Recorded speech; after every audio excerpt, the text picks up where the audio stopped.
तो भ्रिकुटी के बीच वो शक्ति, वो ज्योति जो क्या क्या करती है सारा दिन, क्योंकि आत्मा कुछ कुछ करती है ना, तभी तो वो इस शरीर को चलाती है।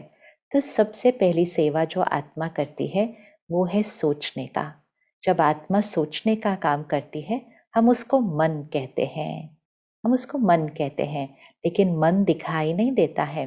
अगर आप डॉक्टर के पास जाएं, वो आपको शरीर के सारे अंग दिखा सकते हैं, वो आपको ब्रेन, मस्तिष्क भी दिखा सकते हैं, लेकिन आप उनसे कहिए डॉक्टर साहब मेरा मन कहाँ है दिखाइए, तो वो मन दिखा नहीं सकते हैं, क्योंकि मन ऊर्जा है, मन जड़ नहीं है, मन एनर्जी है। तो मैं आत्मा, आत्मा और मन अलग नहीं है। मैं आत्मा जब सोचने का काम करती हूँ तो उसको मन कहा जाता है। फिर जब हम थॉट्स क्रिएट करते हैं, सोच रच लेते हैं, तो हम बहुत सारी बातें सोच लेते हैं। जैसे कि पहली बार एक बच्चा सोचता है कि मैं ये बात अपने माता पिता को, अपने शिक्षक को कैसे बताऊं, बताऊंगा तो मुझे डांट पड़ेगी। तो मन उस समय बहुत सारी सोच रचता है। मन कहता है बता देना चाहिए, झूठ नहीं बोलना चाहिए, मेरे ही माता पिता हैं, क्षमा कर देंगे, मुझे समझेंगे। फिर मन कहता है लेकिन गुस्सा आ गया डांट दिया सजा दे दी रूठ गए तो फिर मैं कैसे करूंगा। तो मन ये सारे थॉट्स क्रिएट करता है, ये सोच रचता है। तो मन, कभी भी देखे अपने मन को, मन एक सोच नहीं देता है, ऐसे ऐसे ऐसे करके बहुत सारी सोचता है। और आजकल तो हमारा मन बहुत ही ज्यादा सोचता है। इसीलिए कई लोग कहते हैं मेरा मन सोचना ही बंद नहीं करता, सोचता जाता है सोचता जाता है, मेरा माथा भारी हो जाता है सोच सोच के। कहते हैं ना हम, क्योंकि आत्मा भूल चुकी है कि मैं इस मन की मालिक हूँ, तो मन अपने अनुसार ही चलता रहता है, सोचता जाता है सोचता जाता है। अब मन जब ये सोच रच लेता है, फिर आत्मा दूसरा काम करती है, जिसको हम कहते हैं बुद्धि। हम कहते हैं ना बहुत विशाल बुद्धि है, बहुत दिव्य बुद्धि है। तो कभी कभी हम कहते हैं बहुत बुद्धि इसकी ठीक नहीं है, तो कोई निर्णय सही नहीं लेता है। तो बुद्धि का रोल क्या है? बुद्धि उस सोच को परखती है कि क्या सही है, क्या गलत है, और फिर बुद्धि निर्णय लेती है। तो सोचने का काम मन, बुद्धि लेने का काम निर्णय। लेकिन ये सब कुछ कर तो आत्मा ही रही है, लेकिन हम उसको नाम अलग अलग देते हैं। जैसे आप तो एक ही हैं, लेकिन अलग अलग लोग आपको अलग अलग नाम या आपके ओहदे से संबोधित करते हैं। कोई आपको पापा कहता है, कोई आपको पिताजी कहता है, कोई आपको बाबूजी कहता है, कोई आपको श्री सो एंड सो कहता है, कोई आपको डॉक्टर साहब कहता है। लेकिन आप तो एक ही है ना, आप तो एक ही हैं। लेकिन आपके रिश्ते, ओहदे, रोल, सेवा के आधार से लोग आपको अलग अलग शब्दों से संबोधित करते हैं। इसी तरह आत्मा एक ही है, लेकिन आत्मा कार्य तीन करती है। तो उस तीन कार्य के आधार से हमने उसको अलग अलग नाम दे दिए हैं। तो आत्मा जब सोचती है हम उसको मन कहते हैं। आत्मा जब निर्णय लेती है तो हम उसको बुद्धि कहते हैं। हम कहते हैं मेरी बुद्धि ने ये निर्णय लिया है कि मुझे ऐसा करना है। अब उसी बच्चे को देखिए जिसने सोचा मैं झूठ बोलूं या न बोलूं, तो उस दिन अगर उस बच्चे की बुद्धि ने कहा रहने दो, बहुत मुश्किल हो जाएगी अगर सच बोल दिया, आज झूठ बोल देते हैं, आगे से नहीं बोलेंगे, तो उस दिन वो बच्चा पहली बार झूठ बोलता है। या बड़ा हो गया, पहली बार उसको किसी ने कोई सिगरेट, कोई तंबाकू, कोई ऐसी चीज दी, तो बच्चा कहता है लूं, नहीं लूं, लूं, नहीं लूं। उस दिन अगर बुद्धि ने निर्णय दे दिया कुछ नहीं होता, एक बार लेने से ले ले, अगली बार नहीं लेंगे। याद करें अपनी जीवन, कितने सारे निर्णय ऐसे लिए थे। उस दिन अगर उस बच्चे ने ये निर्णय ले लिया, तो वो बच्चा पहली बार झूठ बोलता है, पहली बार सिगरेट लेता है, पहली बार कोई गुस्सा करता है। ऐसी बहुत सारी चीजें हमने पहली बार की हैं। अब उस दिन बुद्धि ने निर्णय ले लिया, कर ले, तो फिर आत्मा उस निर्णय को कर्म में लेकर आती है, व्यवहार में लेकर आती है। और जब हम उस निर्णय को व्यवहार में लेकर आते हैं, वो यहाँ पर छप जाता है। अब थोड़े दिन के बाद फिर से वही बात आती है, फिर से परिस्थिति कोई और होती है, लेकिन बात तो आती है। फिर मन कहता है करूं नहीं करूं, करूं नहीं करूं। अब उस दिन बुद्धि का रोल बहुत इंपॉर्टेंट होता है कि बुद्धि अब आज कौन सा निर्णय देती है।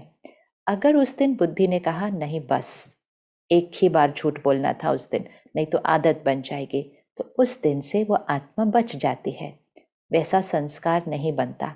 लेकिन अगर उस दिन भी बुद्धि ने कहा कुछ नहीं हुआ, पिछली बार कुछ हुआ था, आराम से निकल गए ना, तो आज भी वो कर लो, तो हम फिर वो कर्म करते हैं, और फिर हम फिर वो कर्म करते हैं, और फिर हम फिर वो कर्म करते हैं।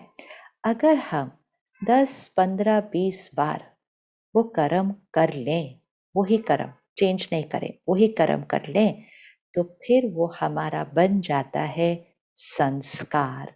वो है तीसरा रोल आत्मा का। तो आत्मा के 3 रोल हैं, मन, बुद्धि, संस्कार। तो संस्कार किसका बनता है? आत्मा का बनता है। इसीलिए तो लोग कहते हैं बहुत पुण्य आत्मा है, अर्थात जिनके पुण्य संस्कार है। किसी के लिए कहते हैं महान आत्मा है, दिव्य आत्मा है, शांत आत्मा है। आत्मा के लिए कहते हैं ना, शरीर के लिए तो नहीं कहते, नाम के लिए तो नहीं कहते, आत्मा के लिए कहते हैं। कोई बहुत गलत काम करते हैं, दुष्ट कर्म करते हैं, तो लोग कहते हैं पाप आत्मा है। आत्मा के ऊपर रखा जाता है, क्योंकि संस्कार किसके बनते हैं? आत्मा के बनते हैं। तो जब कोई प्रश्न उठे कि आत्मा क्या है, मैंने तो देखा नहीं है भी या नहीं है, तो सिर्फ अपने आप को बताइएगा मन है, तो कहेंगे हाँ मन तो है, सारा दिन सोचते हैं। बुद्धि है, हाँ निर्णय लेते हैं। संस्कार हैं, हाँ बहुत सारे संस्कार हैं। तो ये 3 रोल ही आत्मा है। इस शरीर के अंदर एक ही शक्ति रहती है जो इस शरीर को चलाती है। तो सोचती है, निर्णय लेती है, और फिर इस शरीर को यूज कर, इन कर्म इंद्रियों को यूज करते हुए कर्म में आती है। अब अगर मुझे याद रहे कि मैं आत्मा हूं, तो मुझे याद रहता है कि मैं इस शरीर की मालिक हूं, ये कर्म इंद्रियां मेरे सेवाधारी हैं। मन बुद्धि साथी हैं, कर्म इंद्रियां सेवाधारी हैं। मैं आत्मा इन कर्म इंद्रियों द्वारा देखने का काम, बोलने का काम, खाने पीने का काम, सुनने का काम, पढ़ने का काम करती हूँ, और फिर इन हाथों से कर्म करती हूँ। लेकिन करने वाला कौन? मैं आत्मा। मालिक को हमेशा याद रहना चाहिए कि मैं मालिक हूँ। अगर मालिक भूल जाए कि मैं मालिक हूँ, तो सारे सेवाधारी क्या करने लगेंगे? सेवाधारी ही मालिक बनने लग जाएंगे। ऐसा ही हमारे साथ हुआ। हम भूल गए कि मैं आत्मा मालिक हूँ, तो आजकल हम क्या कहते हैं? देखना नहीं चाहिए था, लेकिन देख लिया, पता है अच्छी चीज नहीं है, फिर भी देख लिया। उनके अंदर बहुत सारी विशेषताएं हैं, लेकिन मैंने कमजोरी देख ली। मुझे खाना नहीं चाहिए, लेकिन क्या करूं, खाए बिना रहा नहीं जाता। उनकी ग्लानि सुननी नहीं चाहिए थी, लेकिन वो सुना रहे थे, तो मैंने सुन लिया। मुझे ऐसा बोलना नहीं चाहिए था, लेकिन मेरे मुंह से ये शब्द निकल गया। सोचो, ये हमारी भाषा हो गई है। मेरे मुंह से ये शब्द निकल गया। मुझे गुस्सा करना नहीं चाहिए था, लेकिन पता नहीं मेरे मुख से ये सारी बातें कैसे निकल गई। यहाँ तक तो आज कहते हैं मेरा हाथ उठ गया। मेरा हाथ उठ गया, मेरी गलती नहीं, मेरा हाथ उठ गया। तो हमने क्या कहा कि ये सारी जो चीजें हैं, ये जो मशीनरी है, ये अपने आप चल रही है, कंट्रोलर नहीं है। वो जो मालिक है वो नहीं है। तो आंखें अपने आप काम कर रही है, मुख अपने आप कुछ भी बोल रहा है, कुछ भी खा रहा है, ऐसा हमने बोलना शुरू कर दिया। तो मैं आत्मा क्या हो गई? अपने ही कर्म इंद्रियों की गुलाम हो गई। तो सबसे पहली चीज जो होगी, जब हम इस बात को सारा दिन स्मृति में रखेंगे, मैं आत्मा हूं, मैं मालिक हूं, मैं हर सोच रचती हूँ, मैं हर निर्णय लेती हूँ, मैं हर संस्कार बनाती हूँ, और मैं इन कर्म इंद्रियों की मालिक हूँ। अब मालिक निर्णय लेगा कि क्या देखना है, क्या बोलना है, क्या सुनना है। बस सिर्फ आज से ये याद करना शुरू करना है। ये हमारा आज का पहला होमवर्क है कि आज से सारा दिन में चलते फिरते हर थोड़ी देर के बाद बस हल्के से अपने को याद दिला देना, मैं इस शरीर का मालिक हूँ। बस इतना बोलना है, मैं इस शरीर का मालिक हूँ। इजी है बोलना। और जब कहेंगे मैं इस शरीर का मालिक हूँ, तो छोटी सी चीज और करनी है, मालिक को देख भी लेना है। देख लेना अर्थात इस भ्रिकुटी के बीच चमकता हुआ सितारा, लाइट, ज्योति, आत्मा। मैं आत्मा इस शरीर की मालिक हूँ। सहज है ये करना, मैं आत्मा इस शरीर की मालिक हूँ।